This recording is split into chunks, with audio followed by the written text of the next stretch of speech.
सोमवारी 10 एप्रिल रात्री डायल 112 वर फोन आला, ज्यात मुख्यमंत्री एकनाथ शिंदे यांना जीवे मारण्याची धमकी देण्यात आली। मी एकनाथ शिंदे यांना उडवणार आहे असं बोलून कॉलरने कॉल कट केला। डायल 112चं कंट्रोल रूम नागपूरमध्ये आहे, तिथेच हा कॉल आला होता। या कॉल नंतर पोलीस सतर्क झाले।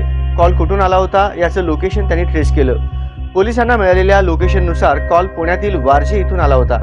त्यानंतर पोलीस या ठिकाणी पोहोचले आणि एका व्यक्तीला ताब्यात घेतलं। खरं तर हा व्यक्ती दारूच्या नशेत होता। पहिल्यांदा त्याने ॲम्ब्युलन्ससाठी कॉल केला होता, पण ॲम्ब्युलन्स आली नाही, म्हणून त्याने डायल 112 वर कॉल करून थेट मुख्यमंत्री एकनाथ शिंदे यांना उडवून टाकण्याची धमकी दिली। पोलिसांनी त्याला ताब्यात घेतलं असून त्याची चौकशी सुरू आहे। पोलिसांच्या माहितीनुसार आरोपी नशेखोर आहे।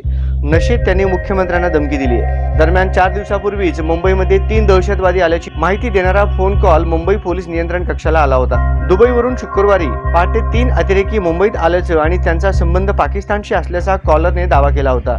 या फोन कॉल नंतर मुंबई पोलिसांनी पुढील तपास सुरू केला।